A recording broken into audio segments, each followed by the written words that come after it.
Okay, well, good morning, everyone, and thanks for joining us. My name is Bob Brucker. I'm the founder and president of this organization called AgeWise Colorado. This is about number 80 of all the webinars we've done, which has been quite a few, over the last 4 years. And this is just a screenshot of our homepage. It's been changed a few times recently, so I just wanted to show you what it looks like today. Um, we continue to work on this to make it easier to use and have more information and more service providers that you can call on when you need them. So, and then a couple of reminders. We have a small group, but do please mute and have your camera off during the presentations because it can be distracting. And we do encourage questions, and we'll have time for questions, verbal or through chat. And uh, please check us out further. If you know of anyone who's looking for volunteer opportunities, we have some, so let us know about those. And now I'm going to start with Amanda this morning. So Amanda Goodenow is our representing Capable, which is part of Care Synergy, which has a lot of different things going on. And then Paul Kullman is the head of TruBlueAlly franchise for the Denver metro area. So I'm going to turn this over first to Amanda. And Amanda, you're going to tell us all about the Capable program and how that name came into being and what you folks do. Hello. Yes, I'm Amanda. I am an occupational therapist at the Colorado Visiting Nurse Association. And the Colorado Visiting Nurse Association is an affiliate underneath Care Synergy. So I'm here to talk about the Capable program. Capable stands for Community Aging in Place, Advancing Better Living for Elders. It is an evidence-based fall preventative program that was started at Johns Hopkins School of Nursing.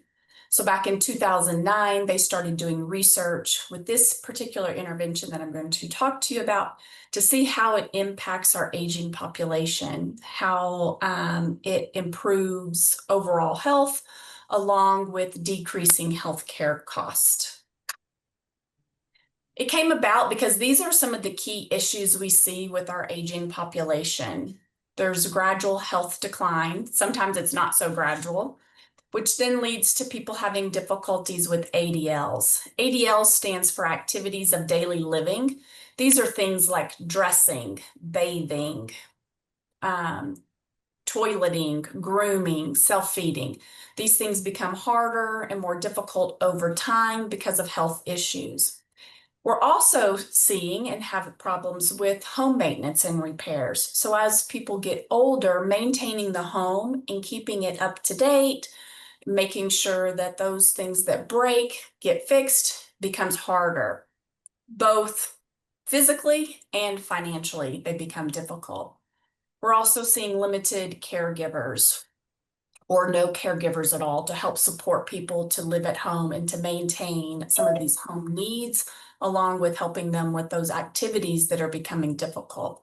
And then there's financial limitations. Most aging people are on a fixed income, and that makes them worried to spend a little extra money on maybe some of these are repairs or some help because they're not sure how long those finances will last. So Capable is an interdisciplinary approach that includes an occupational therapist, a registered nurse, and a handy worker. A lot of times people are like, what's an occupational therapist? Occupational therapists focus on increasing people's independence and safety with those everyday activities at home: dressing, bathing, toileting, cooking, cleaning, medication management, those types of things. So those are the types of things that the occupational therapist works on. And then we have the registered nurse, which most people are familiar with within the healthcare setting. And the registered nurse in this program are going to help people with maybe their comorbidities or their current diagnoses, maybe helping them manage their medications better or making sure that they're not taking too many medications, helping them with maybe some nutritional factors or pain management, those types of things. But in this program, we're focusing on what the client identifies as difficult for them. So the individuals that we're working with identify that they're having difficulties, and then we come in and help them address those areas that they identify are difficult and that they want to learn new strategies. Within this program, where the OT has 6 visits with the client and the nurse has 4 visits.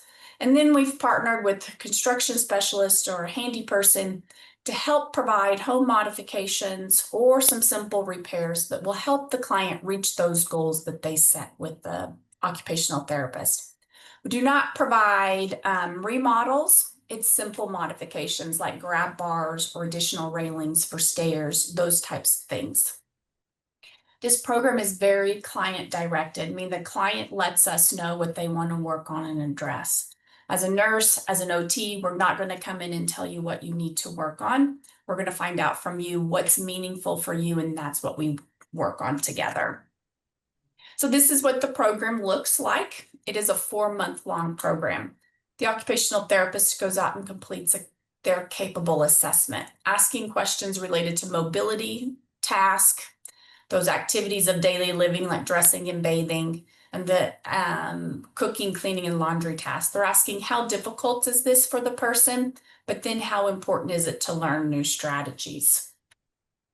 On the second visit, the occupational therapist is taking the items that the client identified as important to learn new strategies, and they're asking them, out of these items, which are your 3 priority areas? So the client then picks out their 3 priorities or 3 goals with the OT.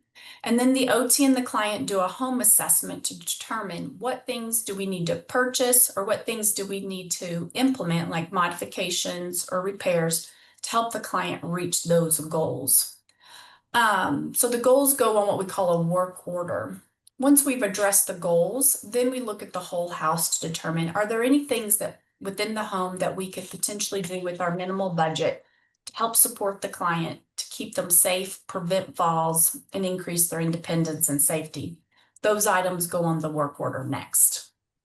That work order is sent to our construction specialist. Here in the Denver metro area, we have partnered with Habitat for Humanity, Metro Denver. In Colorado Springs, we have partnered with Pikes Peak Habitat. And then in Boulder County, we have partnered with Brothers Redevelopment. They receive these work orders and they go out and do an assessment to determine, yes, there's a stud behind that wall where the OT's asked, this is the size grab bar that will fit.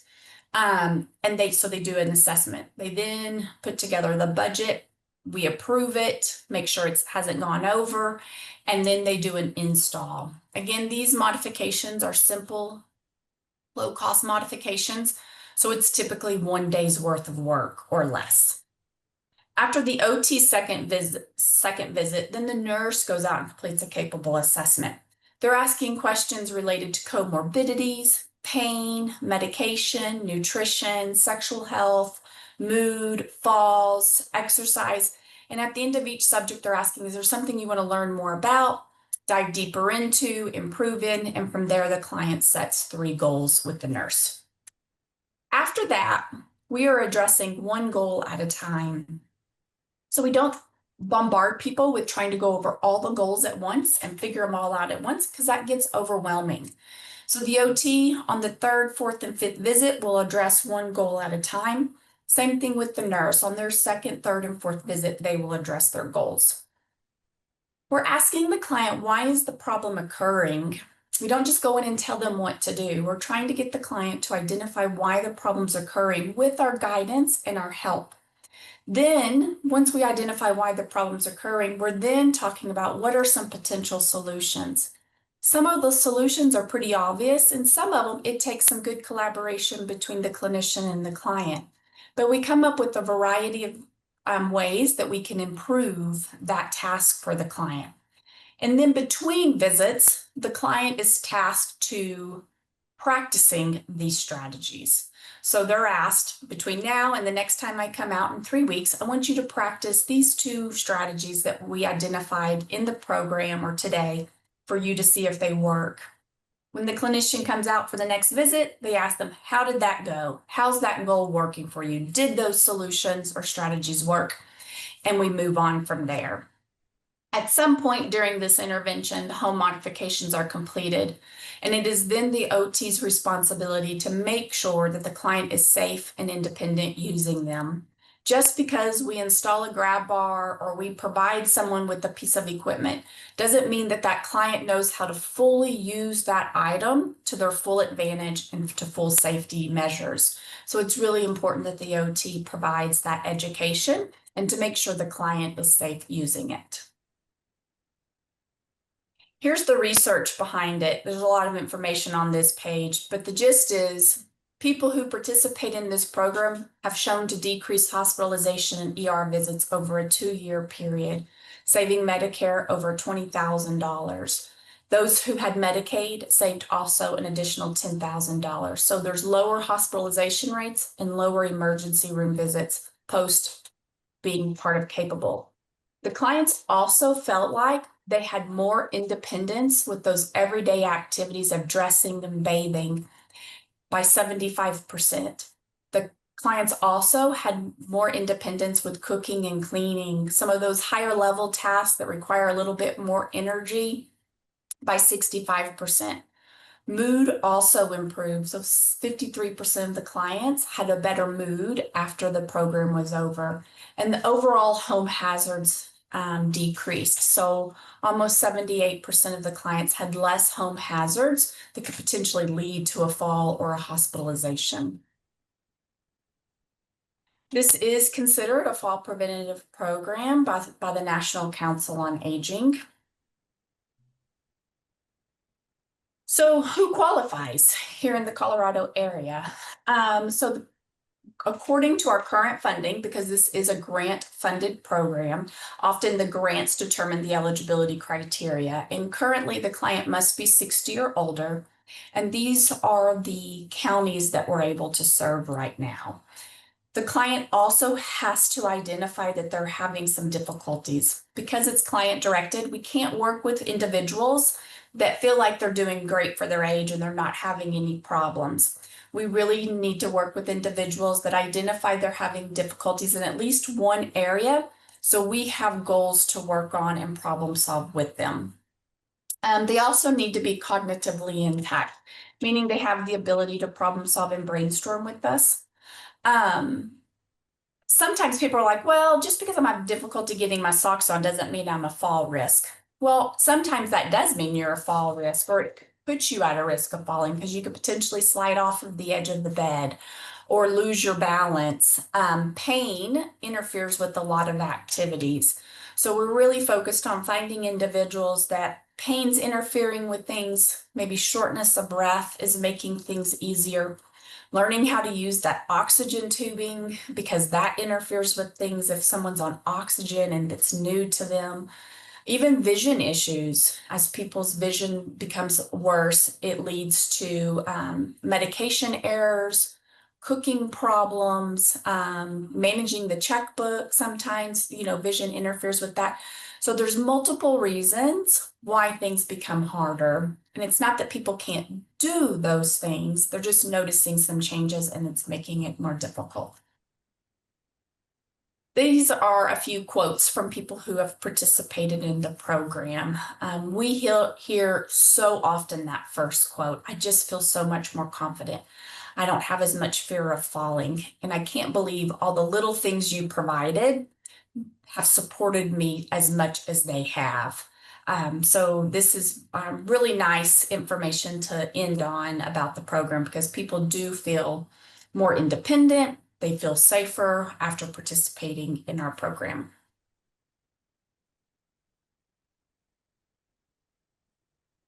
That is my portion. Paul?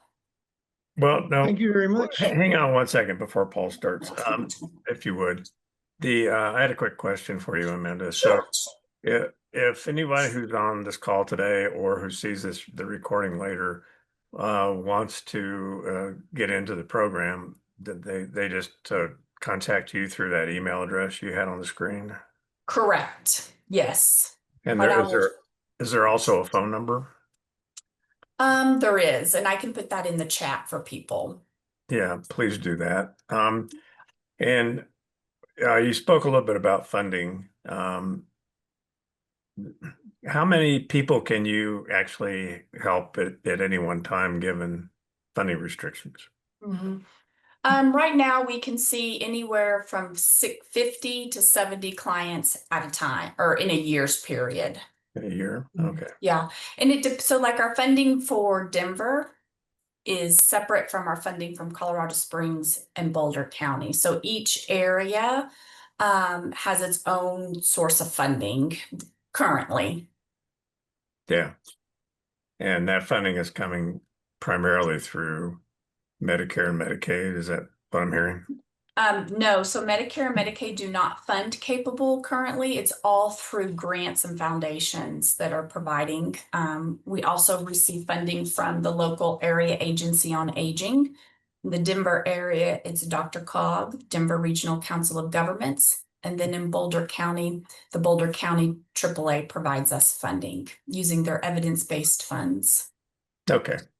But we do not bill insurance because it's not a reimbursable benefit at this time. It is something that we're working towards at the Capable National Center and with Johns Hopkins School of Nursing, but it's not a reimbursable benefit right now through insurance. So are there any states where this program is not in effect? There are some areas in the United States that this is not, they don't have a licensed program. Okay. I can also put in the chat, the Capable National Center has a website where you can look up the locations of where this is throughout the United States. Okay. Um, is it available in Eagle County? It is not available in Eagle County at this time, no. Okay. And the other question was, can persons with dementia participate? And the answer is no. So, yeah. Correct. There is an adaptation that's going to be coming out for people with mild cognitive impairment or early stage dementia. That adaptation is not out yet. We're just waiting for the training logs and PowerPoints and stuff like that to be uploaded to the Capable National Center in order to train the clinicians, one, how to identify those clients with the appropriate cognitive screen, and then once they are in the program, how to adapt the capable intervention for that population. That has been tested out of Johns Hopkins School of Nursing for mild cognitive impairment and early stage dementia, and those clients found to have great benefits from the program, but it's has not been found to have benefits for those with moderate to severe dementia. So only mild, and it's not ready to roll out yet.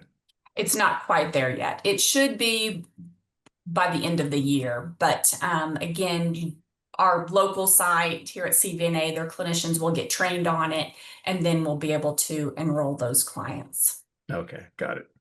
Thank you. Okay, You're welcome. Paul.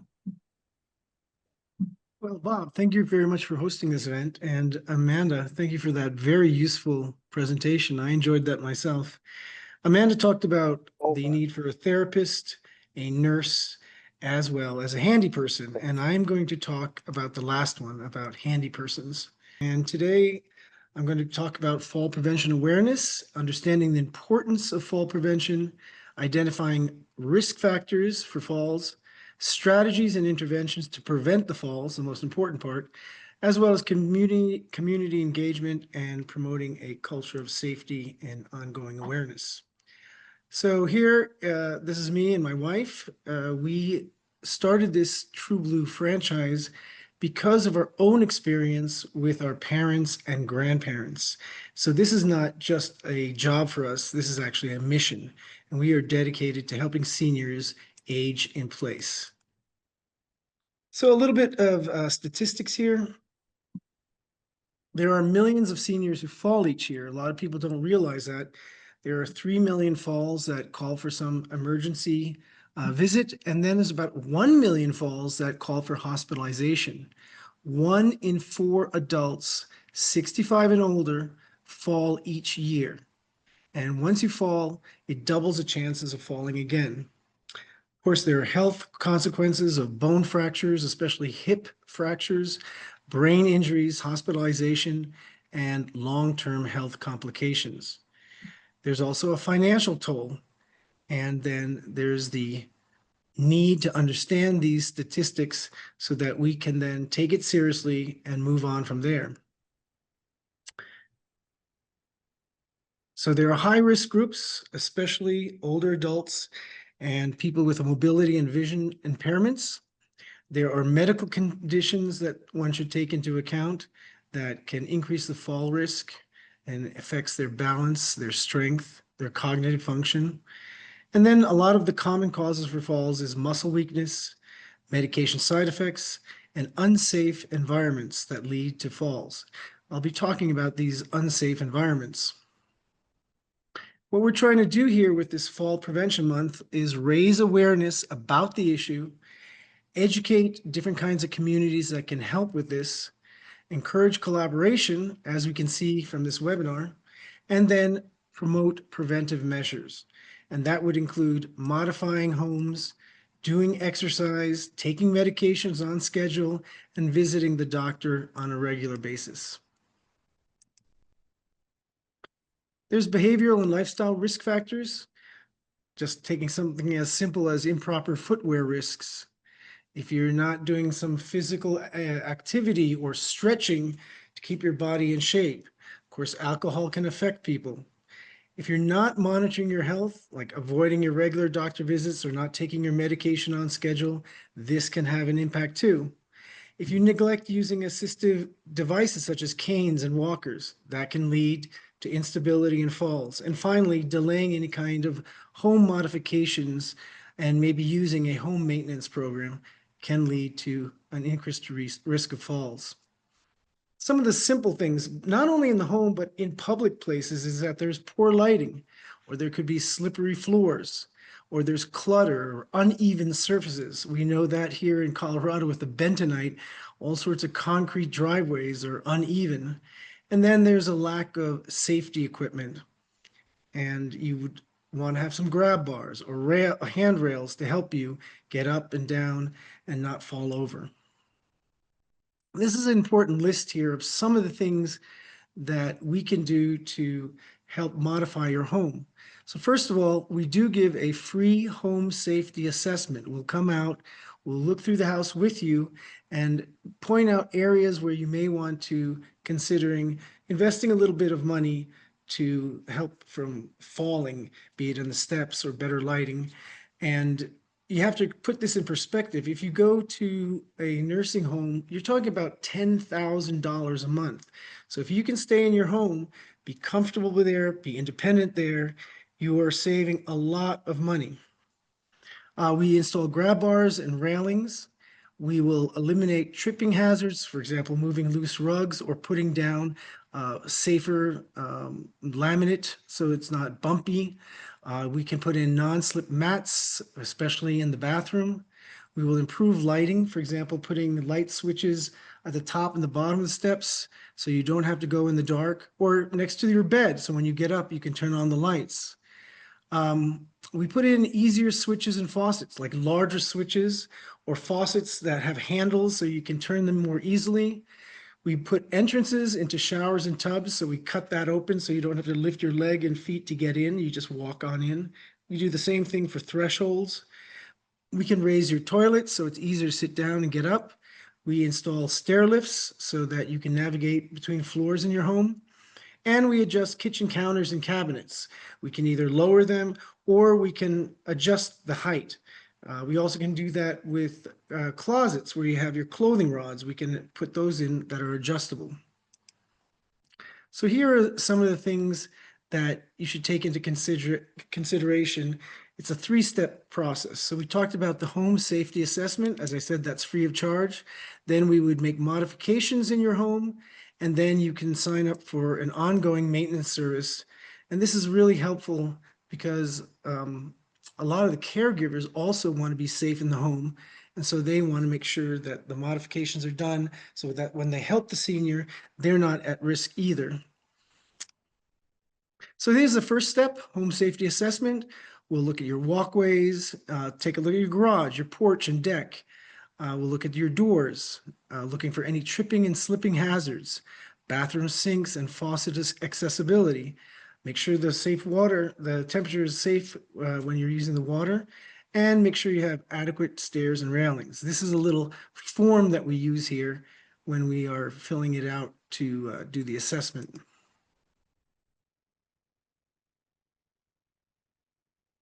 So here we have the senior home modifications that we do. We have interior and exterior projects. We can widen doorways. We have the zero entrance for tubs and showers, flooring modifications, kitchen modifications, raised toilet replacement, light switches by the bed, light switches by the stairways, and adjustable rods and closets. These are just a few examples. And then we have the exterior projects where we can put in a wheelchair ramp. We can make sure that the walkways are leveled. We put in the handrails at the entrance. There are no trip doorway thresholds, additional lighting, keyless entrance systems. That's a great thing to have, that you don't have to worry about finding your key and fumbling around at the doorstep. And then we put in door knob placements that make are bigger and easier to turn. And then finally, the third step is the home maintenance plan. We have that free home assessment, but then we can clean and replace your coils and filters in your HVAC system, or replace the fire alarms and CO2 systems, or put in new batteries, put in light bulbs. We can check for any kind of water leaks in the attic and the basement, check the faucets and hoses, look at the downspouts so you don't have water damaging the outside of your house. We can adjust toilets, ensure that your garbage disposal is working, and replace any kind of caulking around the windows and bathtubs. So these are just some of the resources for caregivers and families. We can support caregivers and families with information about fall prevention, and then we can actually do the home modifications. As I said, they take care of the seniors, but also the caregivers, and importantly, it gives peace of mind to family members who might live far away. So if you're a senior living in Colorado and your family's in California or Florida or Ohio, if we come once a month to check on your house and the light bulbs and leaks and things, they have peace of mind because they know somebody's taking care of the senior's home. And finally, we have experts who can visit the homes, give a free, detailed list of suggested modifications to make your home safer. These are a few of our photos that we do. We have railings or ramps. We widen front doors, and we can put in LVP flooring so it's nice and smooth and you're not going to trip on anything. And then there's additional resources. We have health screenings where you can go and see if you are at risk of falling and find out what kind of resources there are to increase your safety. There's educational activities, workshops, and webinars such as this, where you have learning opportunities. And then there's media outreach, especially now in September during Fall Prevention Month. A lot of newspapers and social media are talking about things you can do to make your home safer. And I want to thank you. We talked about the importance of awareness, then understanding the risk factors and taking action to prevent any kinds of falls. And then finally, we talked about community engagement and how you can get more information. This is my information here. I'm the owner of this TruBlue Home Improvement and Repair. We cover Denver, Arvada, Broomfield, as well as other areas. And here you have my email and my website, and we also have our phone number here. You're welcome to give me a call, and we'll see what we can do for you. Thank you. Okay, thanks, Paul. I think it's safe to say you're all private pay, correct? Yes. That's correct. Yeah. Okay. Now I'll throw it open for questions now. I muted everybody because there was a little background noise, but if you want to ask a question verbally, you can unmute and do that. So, okay. I just wanted to add that we do have payment plans if people want to pay over time. And we also have lenders who can lend money for any larger projects, for example, like kitchen renovation. Okay. Good to know. And Paul, specifically, you mentioned it in your slide, but maybe you could verbalize the area that you cover in general. So we've done work in Boulder, Louisville, Broomfield, Westminster, Wheat Ridge, Denver, And we reach all the way up to Quail Hill, which is actually far north. I don't think it's actually an established city, but it's halfway up to Longmont. Okay, very So good. basically, the northern, and we do Aurora also. So we've done northern and eastern suburbs as well as Denver. And there are other franchises that do other areas. Yes, so we have another franchisee for South Denver and Parker, and then there's another one who works out in Golden and down to Littleton. Okay. All right, very good. So I'm not seeing any more questions pop up. Um, at this point, I'll just thank our panelists and thank all of you who joined us today. And we will be getting this on our website at the recording of it soon. And have a great afternoon, everybody. Thank you. Thank you. Bye. Thank you for letting us